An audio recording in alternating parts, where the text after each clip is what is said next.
The narrator would once again like to express that any views held within the text are not his own, and that any unfortunate wording is not of his own choosing. And now, One Take Lovecraft presents the final part of The Call of Cthulhu by H.P. Lovecraft. Part 3. The Madness from the Sea. If heaven ever wishes to grant me a boon, it will be a total effacing of the results of a mere chance which fixed my eye on a certain stray piece of shelf paper. It was nothing on which I would naturally have stumbled in the course of my daily round, for it was an old number of an Australian journal, the Sydney Bulletin for April 18th, 1925. It had escaped even the Cutting Bureau, which had, at the time of its issuance, been avidly collecting material for my uncle's research. I had largely given over my inquiries into what Professor Angel called the Cthulhu cult, and was visiting a learned friend in Paterson, New Jersey, the curator of a local museum and a mineralogist of note. Examining one day the reserve specimens set roughly on the storage shelves in the rear room of the museum, my eye was caught by an odd picture in one of the old papers strewn beneath the stones. It was the Sydney Bulletin I have mentioned, for my friend has wide affiliations in all conceivable foreign parts, and the picture was a half-tone cut of a hideous image of stone, almost identical with that which Legras had found in the swamp. Eagerly clearing the sheet of its precious contents, I scanned the item in detail, and was disappointed to find it of only moderate length. What it suggested, however, was of portentous significance to my flagging quest, and I carefully tore it out for immediate action. It read as follows. Mystery derelict found at sea. Vigilant arrives with helpless armed New Zealand yacht in tow. One survivor and dead man found aboard. Tale of desperate battle and deaths at sea. Rescued seaman refuses particulars of strange experience. Odd idol found in his possession. Inquiry to follow. The Morrison Company's freighter, Vigilant, bound for Valparaiso, arrived this morning at its wharf in Darling Harbour, having in tow the battled and disabled but heavily armed steam yacht Alert of Dunedin, New Zealand, which was sighted April 12th in south latitude 34°21 degrees south, 34 degrees 21 minutes, west longitude 152 degrees 17 minutes, with one living and one dead man aboard. The Vigilant left Valparaiso March 25th, and on April 2nd was driven considerably south of her course by exceptionally heavy storms and monster waves. On April 12th, the derelict was sighted, and though apparently deserted, was found upon boarding to contain one survivor in a half-delirious condition and one man who had evidently been dead for more than a week. The living man was clutching a horrible stone idol of unknown origin, about a foot in height, regarding whose nature authorities at Sydney University, the Royal Society, and the Museum in College Street all profess complete bafflement, and which the survivor says he found in the cabin of a yacht, in a small carved shrine of common pattern. This man, after recovering his senses, told an exceedingly strange story of piracy and slaughter. He is Gustaf Johansen, a Norwegian of some intelligence, and had been second mate of the two-masted schooner Emma of Auckland, which sailed for Callao, February 20th, with a complement of 11 men. The Emma, he says, was delayed and thrown widely south of her course by a great storm on March 1st. And on March 22nd, in south latitude 49 degrees 51 minutes, west longitude 128 degrees 34 minutes, encountered the Alert, manned by a queer and evil-looking crew of Kanakas and half-castes. Being ordered peremptorily to turn back, Captain Collins refused, whereupon the strange crew began to fire savagely and without warning upon the schooner, with a peculiarly heavy battery of brass cannon forming part of the yacht's equipment. The Emma's men showed fight, says the survivor, and though the schooner began to sink from shots beneath the waterline, they managed to heave alongside the enemy and board her, grappling with the savage crew on the yacht's deck, and being forced to kill them all. The number being slightly superior because of their particularly abhorrent and desperate, though rather clumsy mode of fighting. 3 of the Emma's men, including Captain Collins and First Mate Green, were killed, and the remaining 8, under Second Mate Johansen, proceeded to navigate the captured yacht, going ahead in their original direction to see if any reason for their ordering back had existed. The next day, it appears, they raised and landed on a small island, although none is known to exist in that part of the ocean, and 6 of the men somehow died ashore, though Johansen is queerly reticent about this part of the story, and speaks only of their falling into a rock chasm. Later, it seems, he and 1 companion boarded the yacht and tried to manage her, but were beaten about by the storm of April 2nd. From that time till his rescue on the 12th, the man remembers little, and he does not even recall when William Bryden, his companion, died. Bryden's death reveals no apparent cause, and was probably due to excitement or exposure. Cable advice from Dunedin report that the Alert was well known there as an island trader, and bore an evil reputation along the waterfront. It was owned by a curious group of half-castes, whose frequent meetings and night trips to the woods attracted no little curiosity, and it had set sail in great haste just after the storm and earth tremors of March 1st. Our Auckland correspondent gives the Emma and her crew an excellent reputation, and Johansen is described as a sober and worthy man. The Admiralty will institute an inquiry on the whole matter beginning tomorrow, at which every effort will be made to induce Johansen to speak more freely than he has done hitherto. This was all together with the picture of the hellish image, but what a train of ideas it started in my mind! Here were new treasuries of data on the Cthulhu cult, and evidence that it had strange interests at sea as well as on land. What motive prompted the hybrid crew to order back the Emma as they sailed about with their hideous idol? What was the unknown island on which 6 of the Emma's crew had died, and about which the mate Johansen was so secretive? What had the Vice Admiralty's investigation brought out, and what was known of the noxious cult in Dunedin? And most marvellous of all, what deep and more than natural linkage of dates was this which gave him a line now undeniable significance to the various turns of events so carefully noted by my uncle? March 1st, or February 28th, according to the international date line, the earthquake and storm had come. From Dunedin, the Alert and her noisome crew had darted eagerly forth as if imperiously summoned, and on the other side of the earth, poets and artists had begun to dream of a strange, dank, cyclopean city, whilst a young sculptor had moulded in his sleep the form of the dreaded Cthulhu. March 23rd, the crew of the Emma landed on an unknown island and left 6 men dead. And on that date, the dreams of sensitive men assumed a heightened vividness and darkened with the dread of a giant monster's malign pursuit, whilst an architect had gone mad, and a sculptor had lapsed suddenly into delirium. What of this storm of April 2nd, the date on which all dreams of the dank city ceased, and Wilcox emerged unharmed from bondage of strange fever? What of all this, and of those hints at old Castro about the sunken, star-born old ones and their coming reign, their faithful cult and their mastery of dreams? Was I tottering on the brink of cosmic horrors beyond man's power to bear? If so, they must be horrors of the mind alone. For in some way the 2nd of April had put a stop to whatever monstrous menace had begun its siege of mankind's soul. That evening, after a day of hurried cabling and arranging, I bade my host adieu, and took a train for San Francisco. In less than a month, I was in Dunedin, where, however, I found that little was known of the strange cult members who had lingered in the old sea taverns. Waterfront scum was far too common for special mention, though there was vague talk about one inland trip these mongrels had made, during which faint drumming and red flame were noted on the distant hills. In Auckland, I learned that Johansen had returned, with yellow hair turned white, after a perfunctory and inconclusive questioning at Sydney, and had thereafter sold his cottage in West Street and sailed with his wife to his old home in Oslo. Of his stirring experience he would tell his friends no more than he had told the Admiralty officials, and all they could do was give me his Oslo address. After that, I went to Sydney and talked profitlessly with seamen and members of the Vice Admiralty Court.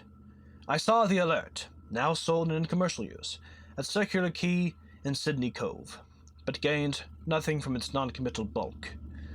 The crouching image, with its cuttlefish head, dragon body, scaly wings, and hieroglyphed pedestal, was preserved in the museum at Hyde Park, and I studied it long and well, finding it a thing of balefully exquisite workmanship, and with the same utter mystery, terrible antiquity, and unearthly strangeness of material which I noted in Legras' smaller specimen. Geologists, the curator told me, have found it a monstrous puzzle, for they vowed that the world held no rock like it. Then I thought, with a shudder, of what old Castor had told Legras about the primal great ones. They had come from the stars and had brought their images with them. Shaken with such a mental revolution as I had never known, I now resolved to visit mate Johansen in Oslo. Sailing for London, I re-embarked at once for the Norwegian capital, and one autumn day landed at the trim wharves in the shadow of the Egeberg. Johansen's address, I discovered, lay in the old town of King Harald Hardrada, which kept alive the name of Oslo during all the centuries of the greater city masqueraded as Christiana. I made the brief trip by taxicab, and knocked with palpitant heart at the door of a neat and ancient building with plastered front. A sad-faced woman in black answered my summons, and I was stung with disappointment when she told me in halting English that Gustav Johansen was no more. He had not survived his return, said his wife, for the doings at sea in 1925 had broken him. He had told her no more than he had told the public, but had left a long manuscript of technical matters, as he said, written in English, evidently in order to safeguard her from the peril of casual perusal. During a walk through a narrow lane near the Gothenburg dock, a bundle of papers falling from an attic window had knocked him down. Two Lascar sailors at once helped him to his feet, but before the ambulance could reach him, he was dead. Physicians found no adequate cause for the end, and laid it to heart trouble and a weakened constitution. I now felt gnawing on my vitals that dark terror which will never leave me till I, too, am at rest, accidentally or otherwise. Persuading the widow that my connection with her husband's technical matters was sufficient to entitle me to his manuscript, I bore the document away, and began to read it on the London boat. It was a simple, rambling thing, a naive sailor's effort at a post facto diary, and strove to recall day by day that last awful voyage. I cannot attempt to transcribe it verbatim in all its cloudiness and redundance, but I will tell it just enough to show why the sound of the water against a vessel's sides became so unendurable to me that I stopped my ears with cotton. Johansen, thank God, did not know quite all, even though he saw the city and the thing. But I shall never sleep calmly again when I think of the horrors that lurk ceaselessly behind life and time and in space, and of those unhallowed blasphemies from elder stars which dream beneath the sea, known and favored by a nightmare cult, ready and eager to loose them on the world whenever another earthquake shall heave their monstrous stone city again to the sun and air. Johansen's voyage had begun just as he told it to the Vice-Admiralty. The Emma, in ballast, had cleared Auckland on February 20th, and had felt the full force of that earthquake-born tempest, which must have heaved up from the sea bottom the horrors that filled men's dreams.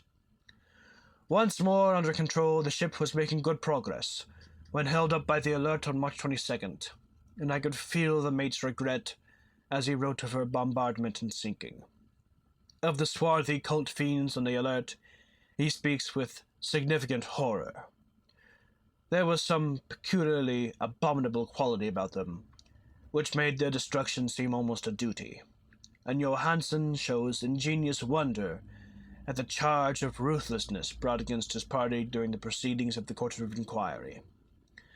Then, driven ahead by curiosity in their captured yacht under Johansen's command, the men sight a great stone pillar sticking out of the sea, and in south latitude 47 degrees 9 minutes, west longitude 126 degrees 43 minutes, come upon a coastline of mingled mud, ooze, and weedy cyclopean masonry, which can be nothing less than the tangible substance of Earth's supreme terror, the nightmare corpse city of Rillier, that was built in measureless aeons behind history by the vast, loathsome shapes that seeped down from the dark stars.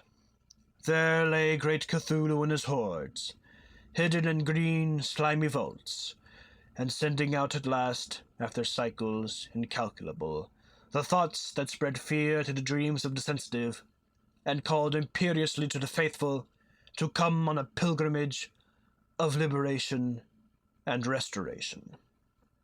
All this Johansen did not suspect, but God knows he saw soon enough.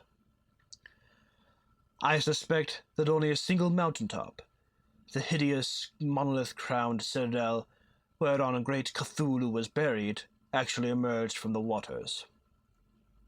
When I think of the extent of all that may be brooding down there, I almost wish to kill myself forthwith. Johansen and his men were awed by the cosmic majesty of this dripping Babylon of ancient demons, and must have guessed without guidance that it was nothing of this or of any sane planet. Awe at the unbelievable size of the greenish stone blocks, at the dizzying height of the great carven monolith, and at the stupefying identity of the colossal statues and bas-reliefs, with the queer image found in the shrine on the Alert, is poignantly visible in every line of the mate's frightened description. Without knowing what futurism is like, Johansen achieved something very close to it when he spoke of the city. For instead of describing any definite structure or building, he dwells only on broad impressions of vast angles and stone surfaces, surfaces too great to belong to anything right or proper for this earth, and impious with horrible images and hieroglyphs. I mention his talk about angles because it suggests something Wilcox had told me of his awful dreams. He said that the geometry of the dream place he saw was abnormal, non-Euclidean, and loathsomely redolent of spheres and dimensions apart from ours. Now an unlettered seaman felt the same thing whilst gazing at the terrible reality. Johansen and his men landed at a sloping mud bank on this monstrous acropolis, and clambered slipperingly up over Titan oozy blocks which could have been no mortal staircase. The very sun of heaven seemed distorted when viewed through the polarizing miasma welling out from the sea-soaked perversion, and twisted menace and suspense lurked leeringly in those crazily elusive angles of carven rock, where a second glance showed concavity, after the first showed convexity. Something very like fright had come over all the explorers before anything more definite than rock and ooze and weed was seen. Each would have fled had he not feared the scorn of the others, and it was only half-heartedly that they searched, vainly as it proved, for some portable souvenir to bear away. It was Rodriguez the Portuguese who climbed up the foot of the monolith and shouted of what he had found. The rest followed him, and looked curiously at the immense carved door with the now familiar squid-dragon bas-relief.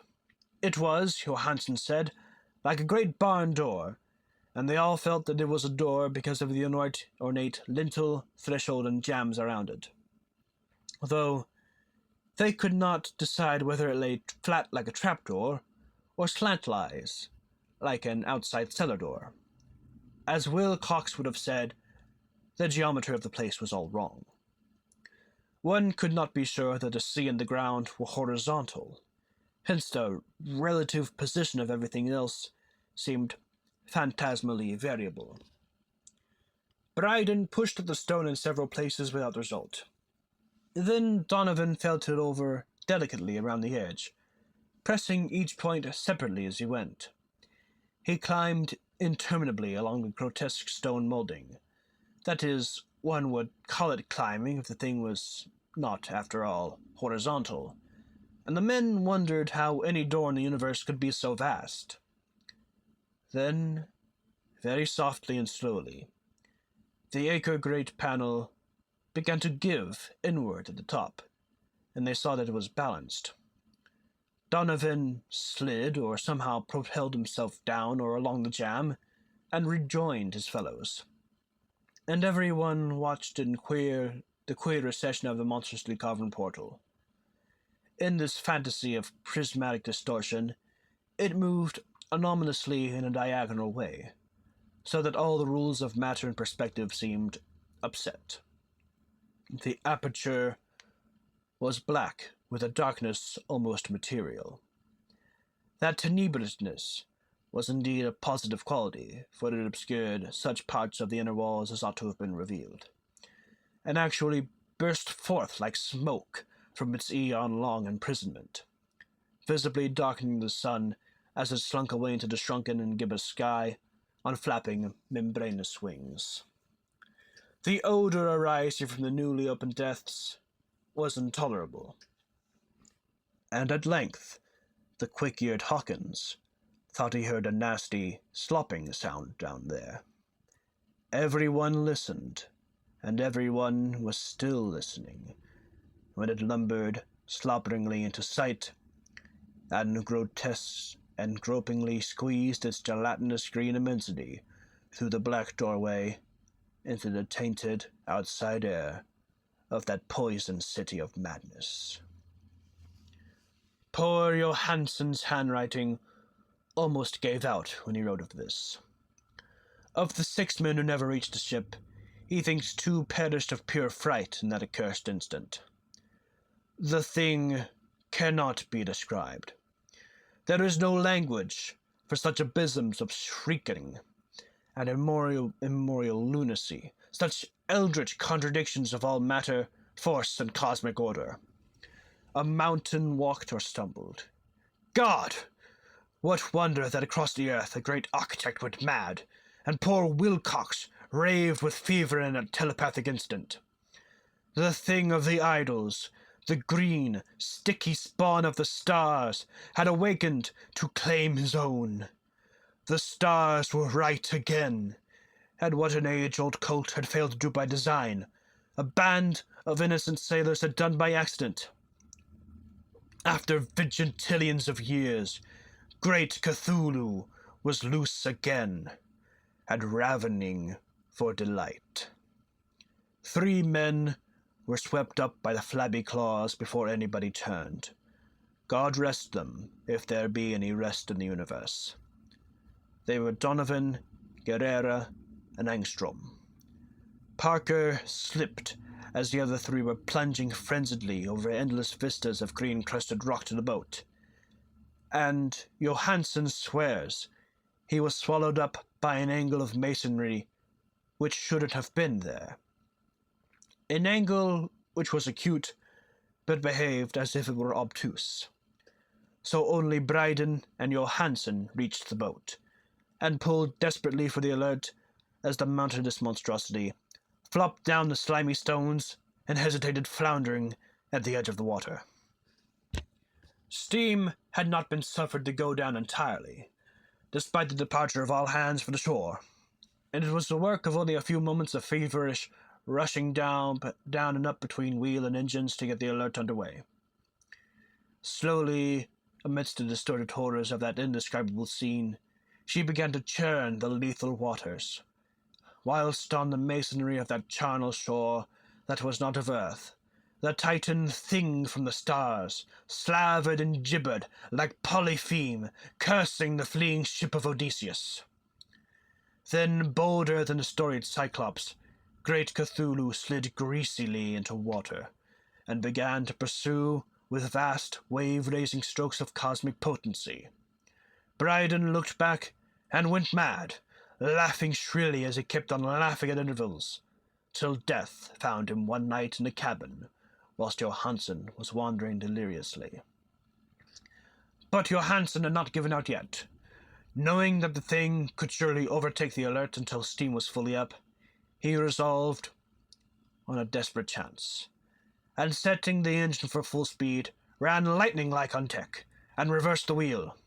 There was a mighty eddying and foaming in a noisome brine, and as the steam mounted higher and higher, the brave Norwegian drove his vessel head-on against the pursuing jelly, which rose above the unclean froth like the stern of a demon galleon. The awful squid head, with writhing feelers, came nearly up to the bowsprit of the sturdy yacht, but Johansen drove on relentlessly. There was a bursting, as of an exploding bladder, a slushy nastiness of a cloven sunfish, a stench as of 1,000 open graves, and a sound that the chronicler would not put on paper. For an instant, the ship was befouled by an acrid and blinding green cloud, and then there was only a venomous seething astern, where, God in heaven, the scattered plasticity of that nameless sky-spawn was nebulously recombining in its hateful original form, whilst its distance widened every second as the Alert gained impetus from its mounting steam. That was all. After that, Johansen only brooded over the idol in the cabin, and attended to a few matters of food for himself and the laughing maniac by his side. He did not try to navigate after the first bold flight, for the reaction had taken something out of his soul. Then came the storm of April 2nd, and a gathering of the clouds about his consciousness. There is a sense of spectral whirling through liquid gulfs of infinity, of dizzying rides to reeling universes on a comet's tail, and of hysterical plunges from the pit to the moon, and from the moon back again to the pit, all livened by a cachinnating chorus of the distorted, hilarious elder gods and green, bat-winged mocking imps of Tartarus. Out of that dream came rescue. The Vigilant, the Vice-Admiralty Court, the streets of Dunedin, and the long voyage back home to the old house by the Egeberg. He could not tell. They would think him mad. He would write of what he knew before death came, but his wife must not guess. Death would be a boon if only he could blot out the memories.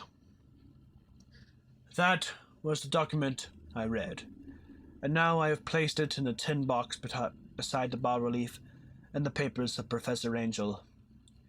With it shall go this record of mine, this test of my own insanity. My own sanity. Very different. Wherein is pieced together that which I hope may never be pieced together again. I have looked upon all the universe has to hold of horror, and even the skies of spring and the flowers of summer must afterward